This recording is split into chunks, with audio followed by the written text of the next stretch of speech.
Fala, turma, beleza? Então vamos resolver aqui uma questão da issue de 1987. Então, um problema que ele pede para tu escrever, tá, as estruturas de A a I no esquema racional que ele te dá. Então, obviamente, ele não te dá o A, mas a gente tem que meio que descobrir a partir de todo o esquema racional. No final das contas, tu tem um endeno, né? Claramente, o benzeno aqui, ele provavelmente deve ser o nosso reagente de partida. Por que eu digo isso? Porque a primeira reação que a gente tem é uma grignard. Então, não tem nenhuma maneira viável de tu fazer a partir de algum hidrocarboneto, algum seja lá, algum composto insaturado, que forme o benzeno. A gente poderia tentar alguma coisa com Diels-Alder e tal, mas não de Grignard. Então, provavelmente, tu deve partir de um benzeno, tá? Só que, claramente, o resto da questão, a gente tem que tentar entender os passos para não ficar perdendo tempo no que a gente vai estar fazendo aqui. Então a primeira coisa que a gente tem aqui é magnésio, né, para formar então o meu reagente de Grignard. Então se eu vou formar um reagente de Grignard, provavelmente eu parto de um brometo ou um cloreto de alquilo. Vou botar aqui brometo, né, em prol do melhor grupo de saída. E aí a gente vai reagir com um epóxido, que provavelmente vai abrir, né, não tem como ele ficar de maneira cíclica. E aí a gente vai hidratar ele, daí esse PBr3 vai bromar, né, vai acontecer uma SN2, porque provavelmente isso aqui vai abrir, e aí vai ficar um carbono primário. Então vai fazer um SN2.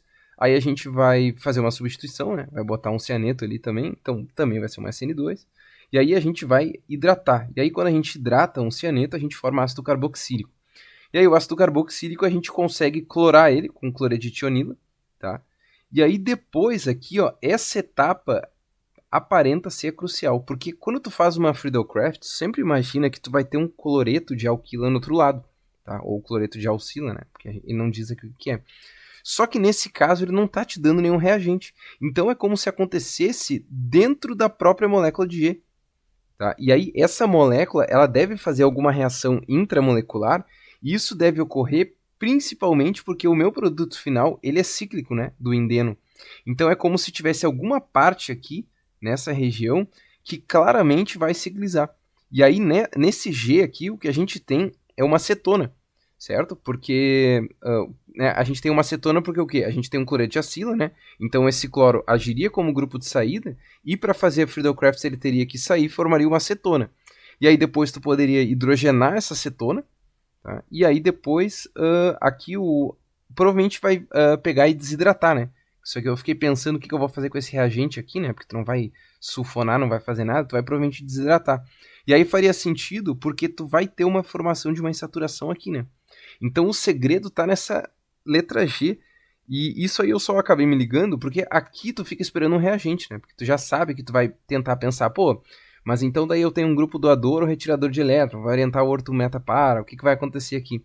Só que nessa G não tem nada, né? Então a gente não tem muito o que fazer. Então a gente vai ter que escrever os passo a passo aqui, mas claramente a ideia principal é de tu pensar que tu obrigatoriamente tem que partir de um benzeno, e que Friedel-Crafts, né, nesse caso aqui vai ser crucial, e também quando eu inicio aqui para fazer uma Grignard, eu tenho que ter essa cisão, né? Então a primeira coisa que eu tenho aqui, o meu A seria esse aqui, tá? Aí eu vou acabar escrevendo isso aqui, pessoal, como pH, tá? De fenila, porque não vamos perder tempo desenhando benzeno se a gente só quer saber os grupos funcionais, né? Então, isso aqui é a primeira coisa que vai acontecer, né? A minha adição oxidativa. Então, o meu B aqui ficaria pH MgBr, tá?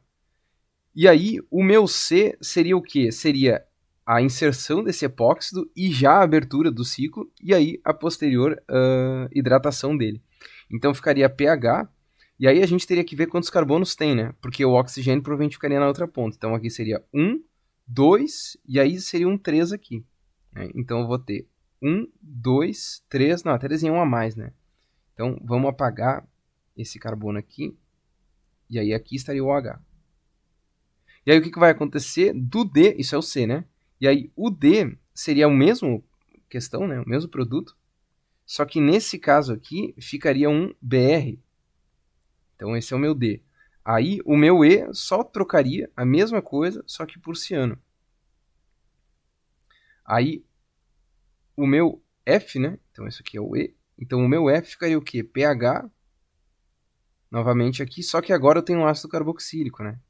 Porque a gente fez a hidratação.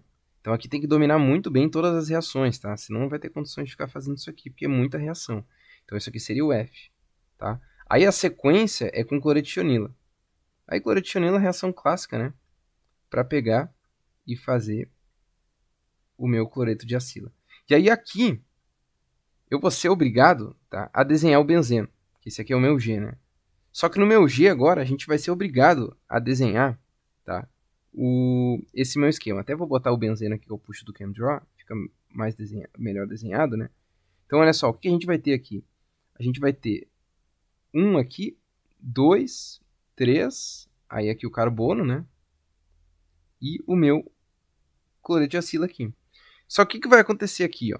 Esse cara, ele é um grupo de saída, então ele vai embora. Só que alguém tem que atacar essa carbonila, certo? E aí ataca o próprio benzeno daqui. Então eu tenho condições de formar um ciclo momentâneo aqui.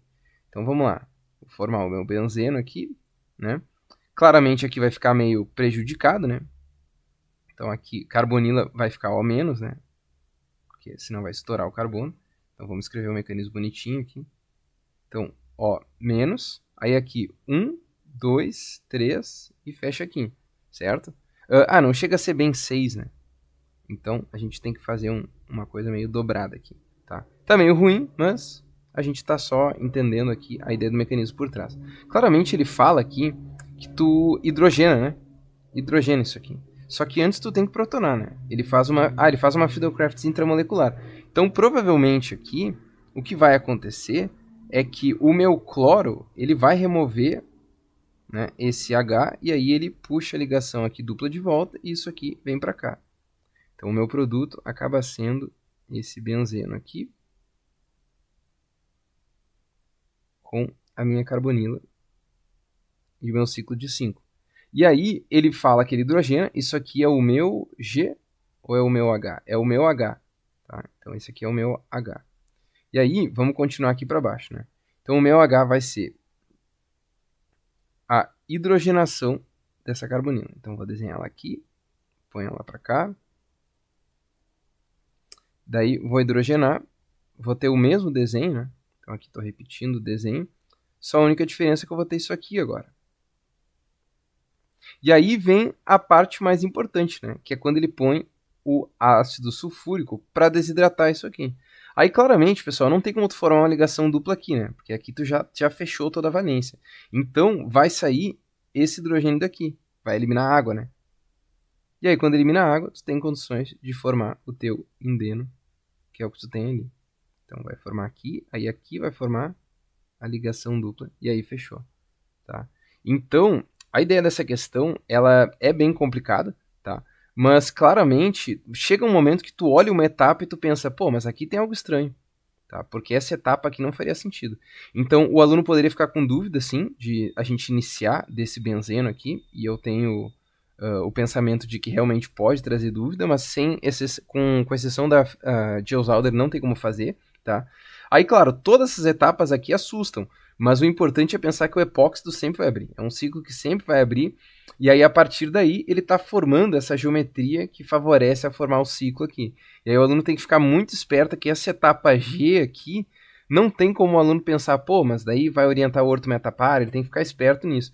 Então, às vezes, o domínio nessa questão é de uma retrossíntese, que ela é maçante, e também ter a ideia da geometria do problema para poder resolver, né? Porque querendo ou não, esse ciclo aqui, ó, tem que cuidar que tu tem 1, 2, 3, que é exatamente da abertura que tu teve daqui, né? Claro, aqui a gente teve 3, eu sei que o nosso OH foi embora, porque aqui tu ganhou mais um carbono, né? Da hidratação, mas são coisas que o aluno ele vai ganhando com o tempo, que ele vai entendendo que tem algumas coisas que adicionam carbono na molécula. Por exemplo, quando tu tem o mesmo ácido carboxílico, tá? O mesmo ácido carboxílico, o que pode acontecer, né, é que ele veio do CN, certo? Só que esse CN também, ele poderia ter sido formado de uma cianidrina, que poderia ter sido tipo um aldeído aqui, né, que reagiu com NaCN. E aí a gente poderia ter feito o quê? Então, isso aqui, né, formou uma cianidrina, e aí depois conseguiu pegar e formar o ácido carboxílico. Então, o aluno ele vai ganhando essa ideia de que tu tem como adicionar carbono sem que seja aquela Friedel-Crafts ou então realmente fazendo Grignard. Então, esse grupo funcional, o ciano, ele tem essa vantagem de adicionar um carbono. E aí, às vezes, muitos alunos não conseguem identificar, pô, mas como é que aqui tinha 2 só e foi adicionado mais um? Porque tem uma etapa que foi crucial, que foi a etapa de adição do carbono. Então, o cara tem que ficar muito de olho, assim, em estudar as reações e pensar como é que ele pode abrir ciclos, como é que ele pode adicionar carbono, como é que ele pode fechar um ciclo, como é que ele pode formar uma insaturação, que no caso aqui é a desidratação. Então, não são só aquelas reações decoradas de, troca o grupo funcional ou orienta a ortometapara, também tem que ter uma ideia de retrossíntese. Mas isso a gente vai ganhando com o tempo, esse problema aí foi um problema demonstrativo, só para vocês entenderem que a gente precisa estar pensando no produto final, mesmo que a gente parta realmente do escuro e a gente consegue tirar uma conclusão no meio das etapas. Feito, cruzada?